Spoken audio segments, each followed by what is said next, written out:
Hey y'all, welcome back to another special edition of Hopped Up Beer Review, where we have been trying the beers out of the 2025 Costco Biergarten collection. And today we are trying the St. Marienthaler Klosterbräu Export from the Privatbrauerei Eibau out of Eibau, Germany. Thank you for joining us. St. Marienthaler Export, hold my worries by the throat, gold in a thick lip glass, slow the evening, let it last. St. Marienthaler Export, let the old stone story. Hey everybody, welcome to Hopped Up Beer Review, the show where we give you an unprofessional and somewhat biased opinion about the beer that we are going to drink today. And it is another out of the 2025 Biergarten collection that we purchased at Costco. We are running through these in no particular order, and we have got another one to review. There is Andy in the attic. There's Jay. I am Ben. Gentlemen, which one is up for today?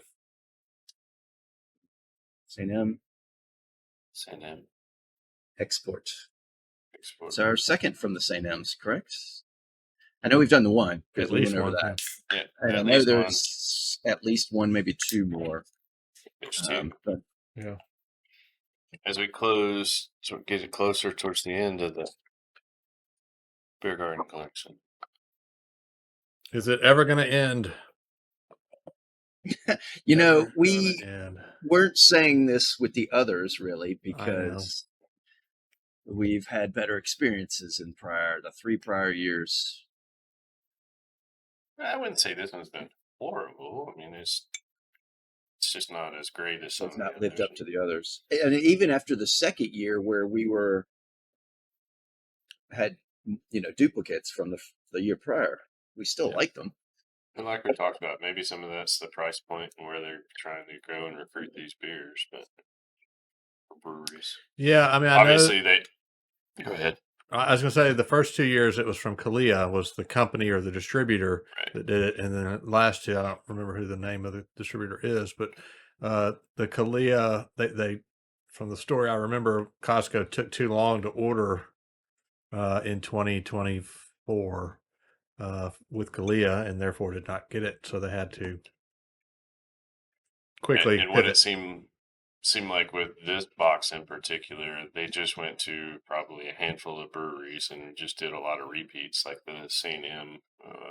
We've got 4 or 5, and then Eibauer has been a ton, Rittmeyer's been a ton. So yeah, cheers, mates. Cheers, mates.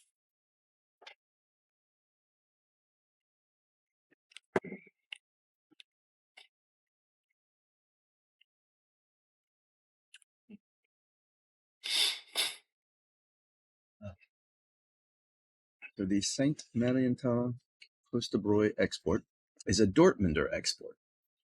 We've had some in the past, Dortmunder exports. I'll read the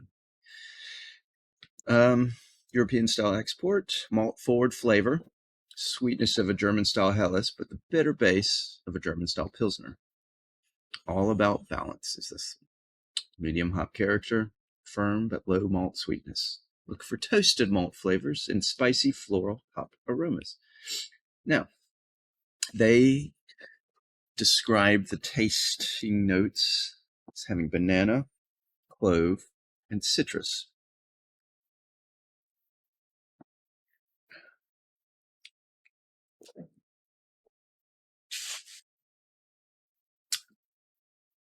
It is 5.2%.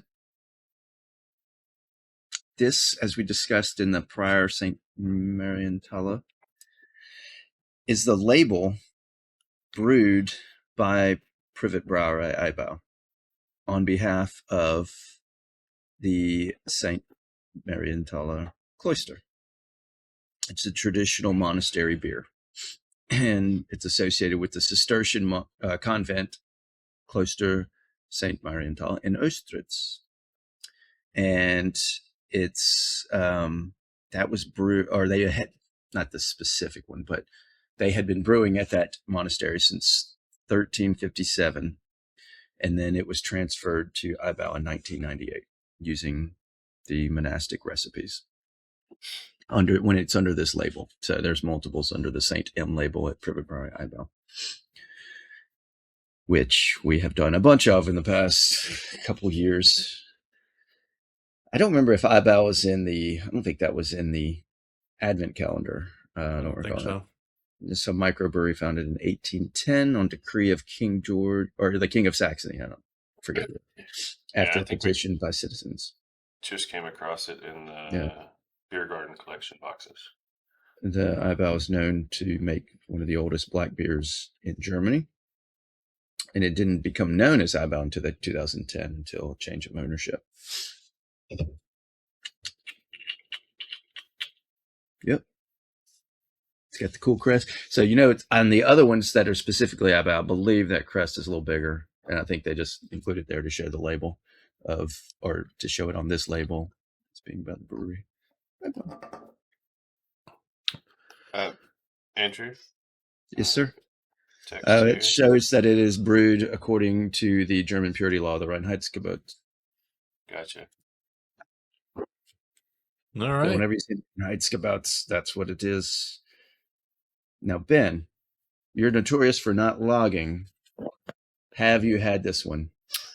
I'd love to say that I have, but I have not, because I see it in my fridge, Yeah, in my okay. non-show fridge right now. Now, you sure it's this one? Because the label is very similar in color to the Bach Yep. and the Doppelbock. I'm looking at it. It does say export on here. So, I mean, I guess I could have lied and say, Yeah, why yes, don't you I've go had that first? one, but Yeah, no. Ben, Yeah, why don't you jump in there and go first? Yeah, Go first, no problem. This one for me follows the theme of many beers of this box, and it has for me a metallic taste. It was one of the first things that I noticed in drinking it. I don't know if it's. I don't know if I'd have to go back and look and see the ones that we kind of mentioned that on to see if they're all, from the same, Eibauer. But I don't know if it's something about the canning process, but that's just the first thing I noticed as soon as I take a sip. It's just that lingering metallic taste on it. So it kind of spoils it in a way. I mean, I definitely can get some of the balance of the two that you mentioned. But it's like, I don't know that I even want to drink it because that's just all I get. I'm tempted to open the other one that I have and see if I get the same metallic taste, because I don't really know that if I get the metallic taste that I really care to drink the next one. So I say, why not? I mean, yeah, I may do that while y'all are giving your thoughts as because well. I don't get metallic on mine, and we've talked about this. Certain beers do that. Yeah. But I'm not picking. I didn't get the metallic taste off mine. Andrew, I don't know if you did. I was looking at the same at the bottom of my can, and it said May of May of 25. Mine was June 10th. That's a happy day for me. Yep. Yeah. June 10th. Yeah. May 13th for me. So yeah, I'll do that. I mean, and now like the first two sips I get is like full on metallic, and then now it's just on the back end, But flip it's that. Open your other can, and if you got a glass, do that. I mean, I can do my review, and you can see what you think of your other one. I'll step away here for a second. Still on screen, but you go ahead. Yeah. So why do you have to mute it? I don't know. He likes to do that. For me, it's interesting you described the way you described it, Andy. The malt forward, I do get that malty sweetness. The tasting notes, you said banana, clove, and some citrus fruit. I don't get citrus fruit. I don't get clove, but I do get a little bit of banana in there. It's fairly easy drinking. I don't have the metallic taste like Ben, so overall, I think I probably rated it a 7. It's definitely got that German flavor to it, and kind of that mixture of a loss between a Hefeweizen and a malty type beer. So, all right, Andy, what do you think? After being, we're over 80. We're at 80, 85%, maybe 80% through this Biergarten collection. And hearing y'all's descriptions and some of our viewers commenting on our YouTube, it has become apparent to me that I have not licked enough metal or sucked on some metal in my life, because I haven't picked up a metallic taste in any of these. Now, that doesn't mean some of them haven't been a disappointment, but I don't pick up metallic taste. When you get one, you'll know it. Just go get you a 9-volt battery and just stick it to your tongue. Now, I like battery. You lick a battery and that zings. So that kind of alkaline taste, or no? Perfect example is you could go get an iron tablet and lick that. Like an iron supplement. That's the same type of thing. Never had the pleasure. Yeah, it's not the alkaline. I just threw that in there to tell you to do that. But is it similar to taking a 9-volt on your tongue? Because I've done that. No. It just got to feel alive sometimes. All right. But this one is one of the better ones of the Biergarten collection for me. I like how it does have. It's got a little the malt forward, but it starts with the sweeter malt, but not too caramelly. Mm-hmm. And I pick up a little of the banana, but not so far as a Hefeweizen banana. And maybe did you get clove? Maybe the slightest hint of clove. Might be fooling myself, but it wasn't full on Hefeweizen. But then it kind of ends with a bready malt, or like it said, like it can be a toasted malt at the end. So I can't get citrus out of it, and I don't get too much of a big floral hop. But they said more of a German Pilsner, so I wouldn't expect the a Dortmunder. So it said a German style Pilsner, which is more malty, versus Czech Pilsner, which is more floral and hoppy. So it's going to stick more towards a bready, malty experience, I'm guessing. But man, again, one of the better ones. I give it a 7.5. I like it. All right, so I have poured out the other one. I don't get metallic on this one. Yep, I told you. Oddly enough. So, do you want to give it a new score? Yeah. Did I even give the other one a score? I don't think I did. You didn't. I cut you off before you gave it a score. No, that's a good thing that you cut him off. Yeah. It's a lot better without the metallic. Yeah, it's different. I mean, it makes a huge difference. It's crazy too. And like I've even gone back and drank some of the other one just to make sure that it's still there. It's not, like we talk about the first sip of beer, it'll mellow and it's mellowed, the original one I had, but it's still on the back end. Definitely can still get a metallic taste I don't get on this one. So it's just crazy. It's just called skunky. That's what happens. This is their version of skunky. I guess. That's bad. The metallic taste is. Yeah, I mean, I do get just a touch of the banana on this one. I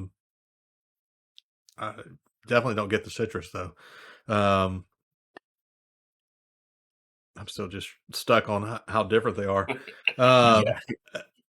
It's... I don't think for me, it's not like it's not the best beer in the box. I think it's kind of middle of the road for me. I give it a 7. I think it's, again, even after that. Middle of the road. Here we go again. Yeah, my definition of middle of the road.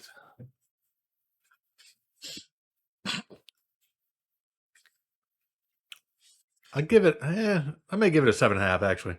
The one difference, too, was I had actually only put the second one in the fridge maybe about an hour ago.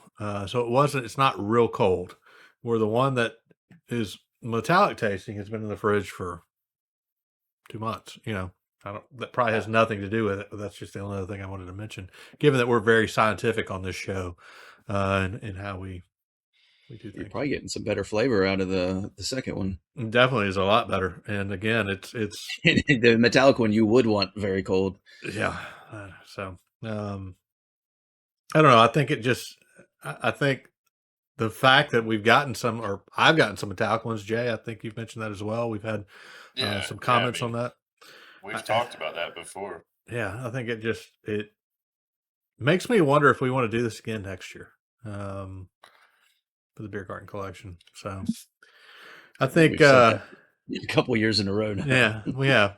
But last year the Biergarten collection was new to us, so we said, "Hey, let's give it a shot." I stopped the advent calendar and went for the Biergarten. Yeah, right. So that was an obvious. Let's do it. Now that we've had this one 2 years in a row, if you're watching and you made it this far in the video, let us know in the comments if you think we should try to grab this one next year if it's available. Yeah. So we will definitely take some screenshots of the boxes next fall when and have some text. It's like, should we not? Yeah. So we'll be posting that in our Discord, I'm sure, at that point in time. So jump in there. Link below.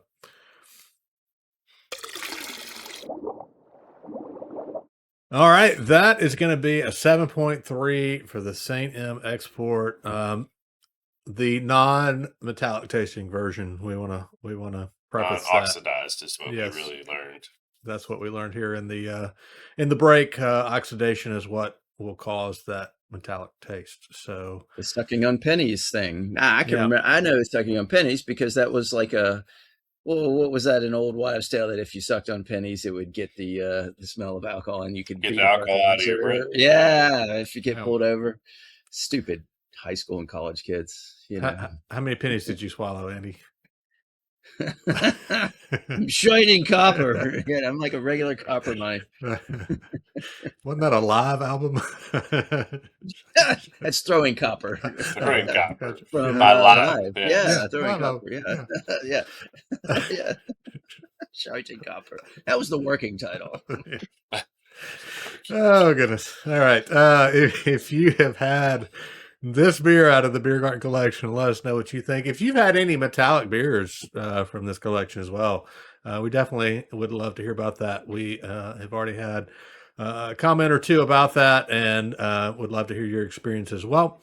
And I think now we've still got, 5 beers left. I know we've got another St. M, so I think that's one we'll track to see if it happens to be something with the series or from that particular brewery. But again, appreciate you checking out this video. Be sure to like, subscribe, cheers that notification bell. You do not want to miss the last 5 beers that we have in the Biergarten collection. I mean, I know I do so far, but you don't. So just keep that in mind. And we'll have a good time like we have today with those beers as well. Yeah, other links down below. Hopped Up Beer Review Discord server, Hopped Up Beer Review merch, Hopped Up Beer Review other stuff. Check it all out down below. For Jay and Andy in the attic and Ben. Cheers, mates. Cheers, mates.